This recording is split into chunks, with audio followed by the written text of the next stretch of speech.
I just bought my first ever crash damaged car, and I'm gonna try to rebuild it and sell it for profit.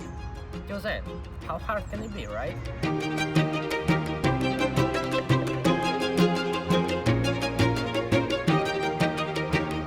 I have always been passionate about the cars. Ever since I was a kid, I dreamed of trying them all.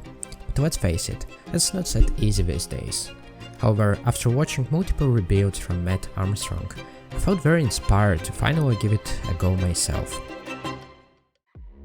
This is a 2008 BMW E87 with just 143,000 km on clock, but it's definitely seen better days. It looks like it was involved in a chain reaction crash since both front and the rear bumpers are damaged. And the interior, well, it's a mess. It will need some proper detailing to bring it back to life. On top of that, there are a few warning lights on the dashboard that needs to be diagnosed and sorted out. But hey, that's what makes it fun, right? Let's dive in and start bringing this BMW back to life.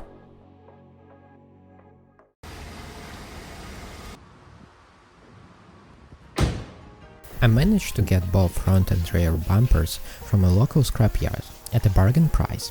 They did need a bit of cleaning and polishing as they had some scratches, but overall it was a great deal. I will go over all the costs at the end of the video.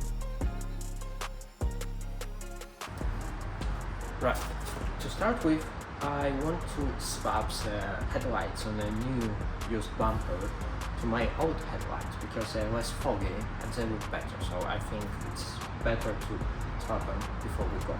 So to take them out, I see that there's two screws, but you cannot access it before you take out the grill, so this is what I'm gonna do now.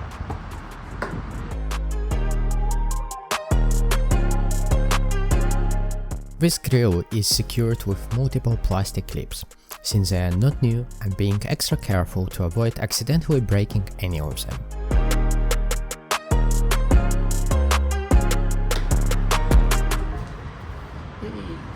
Nailed it.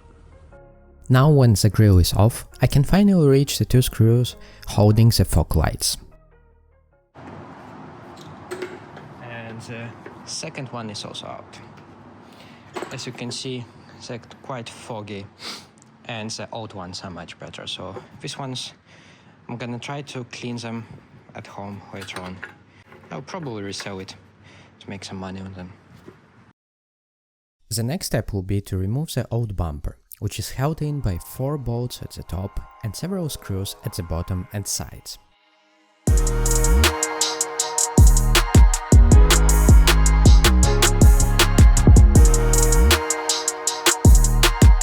To be honest, it wasn't at all complicated to get the bumper out. Now that the old bumper is off, I can start swapping the license plate and the fog lights over to the new second-hand bumper.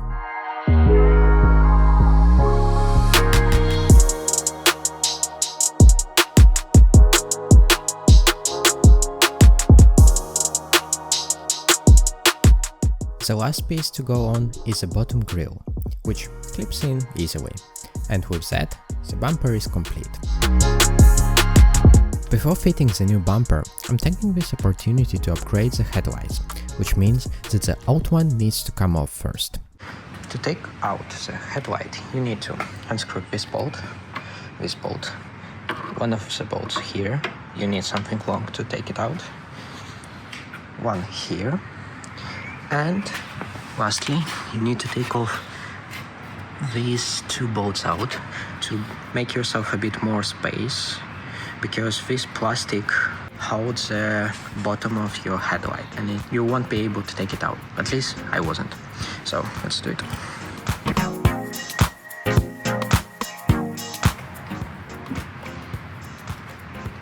Make sure to save this plastic thing because you need it for your new headlight as well.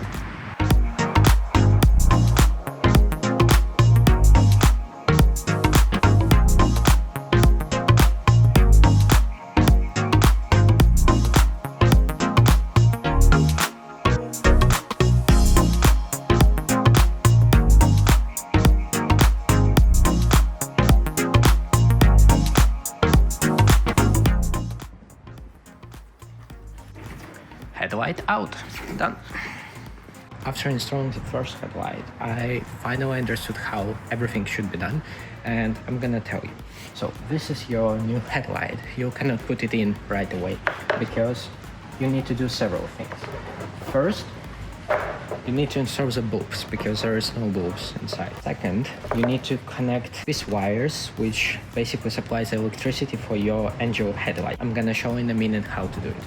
And third thing, you need to install the servo thing for automatic height adjustment.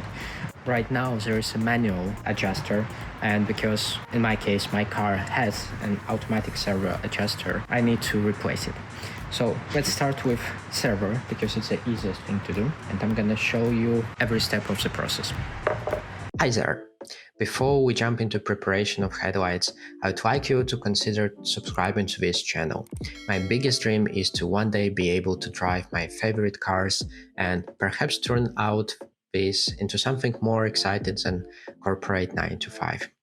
My goal for now is to have 10,000 subscribers by the end of 2025, which seems like a big number to me. So every new subscriber truly matters to me. So please subscribe, and thank you so much for your support. First, you're gonna need your old headlight. You need to open these brackets, take out this plastic piece, and here's your servo adjuster of the height. Take it out carefully. First, you have to take out the connector, that's it. Then you turn it around a little bit and it will come off. Here it's a bit hard to see, but it is connected down there by a small valve, so you need to unclick it and take it out. After this is done, you basically don't need the old headlight, unless you want to use the old bulbs, but in my case I'm gonna put the new ones. Now we can move to the new headlight and remove the first plastic cover.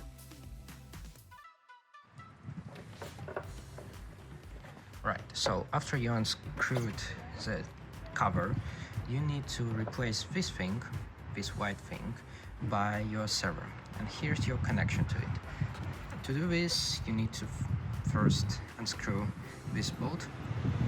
It will push it down and push this plastic up, so it will be easier to do. Otherwise, you can try to unscrew that bolt, but I found it very difficult to do, so I'm gonna try doing this one. And now we have space for new servo or used one.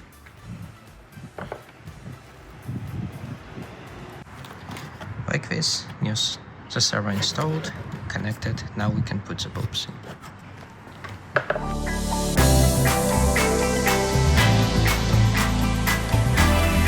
Right, now the last step. We have these wires that are responsible for power supply for engine lights. We need to connect it to white wire, it's only one, and we need to find the black wire that goes to it. You see here two wires, one is plain and some has some kind of writing. You need these two wires basically, white one and black with some text on it. And you need to connect red to white and black to black.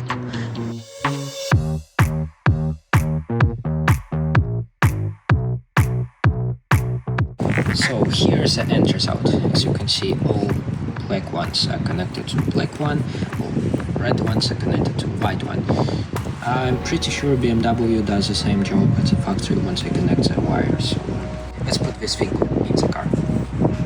Before putting everything back together, I'm just checking if the headlight actually works. And as you can see, it is working great. And now I can start assembling everything back together. And here is the final result. Finally, I can fit the new second-hand front bumper back in.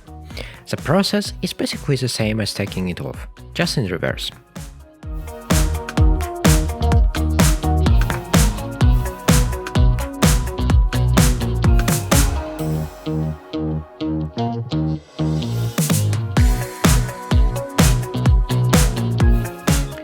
And here is the result. I think it looks like a brand new car.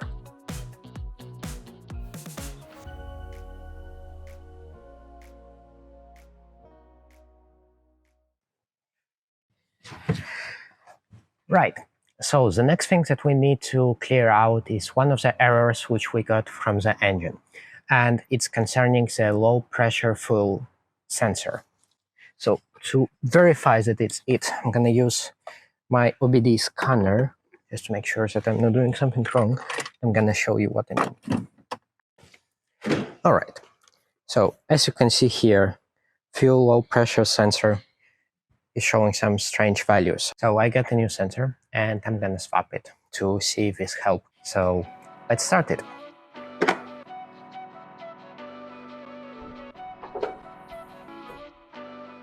Right, so the low pressure fuel sensor is located somewhere here on the top of the engine. To get to it, we need to first remove all of this plastic cover because otherwise it's impossible to do.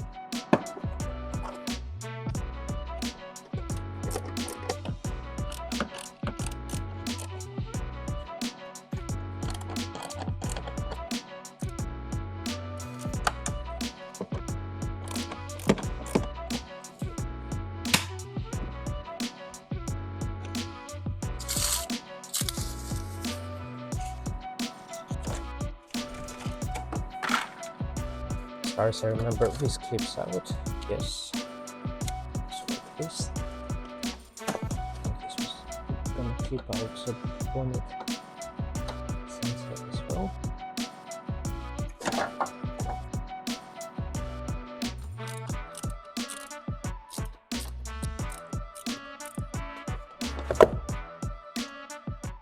Alright, the engine cover is now off and you can clearly see the low pressure fuel sensor, which is here. So I'm gonna disconnect it and plug in the new one. Hopefully it's gonna work. It's disconnected. Now we need to unscrew it and put the new one back.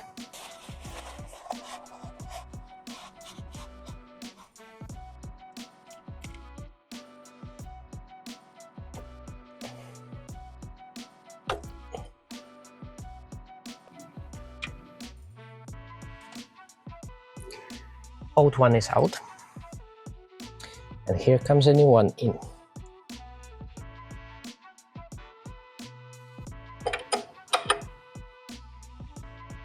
Alright, so the new sensor is in. And hopefully it's gonna work better than the old one. There's only one way to check it out. We need to start up the engine. So I'm gonna connect the back's battery and I'm going to test it out. So battery is connected. Let's try to start it up. Hopefully it even works.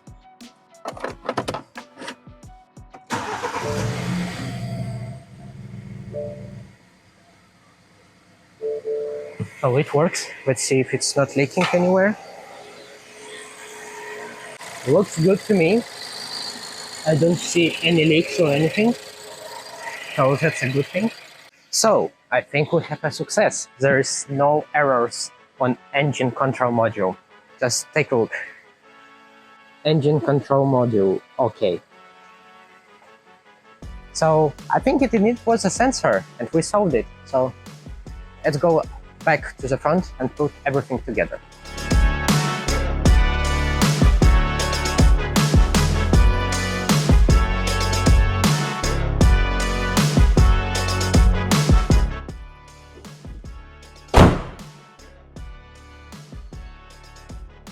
Job done.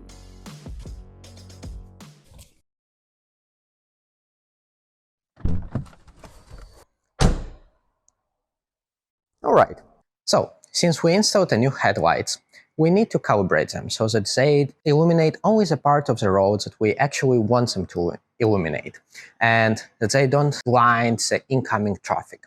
To do this, I waited until it got a little bit darker.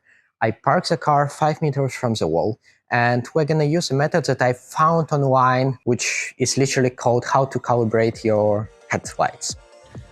The first thing you need to do is to measure the distance from the ground to the center of your headlight. So I have my meter here and I'm gonna try to do it right now.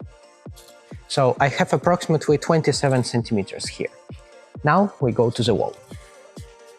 Now I turned on the headlights and I'm gonna measure the same distance on the wall, and I'm gonna mark it with some tape and some whiteboard marker to ensure that I clearly see the distance.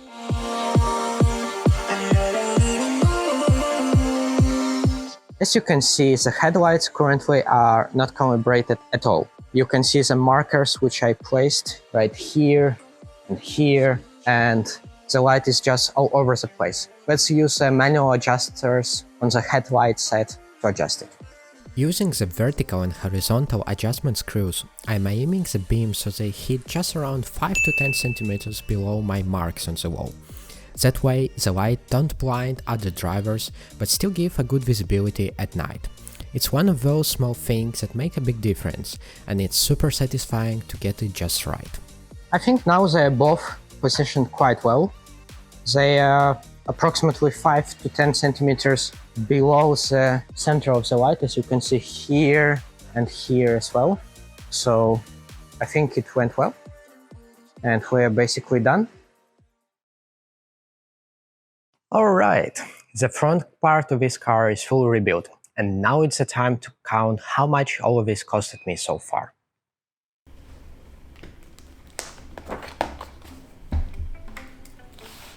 The car itself costed me 2,700 euros. The headlights and bulbs were another 320 euros. And finally, the new second-hand bumpers plus shipping came in at around 300 euros. So the total of the project so far is 3,320 euros. While similar cars online cost on average 5,000 euros.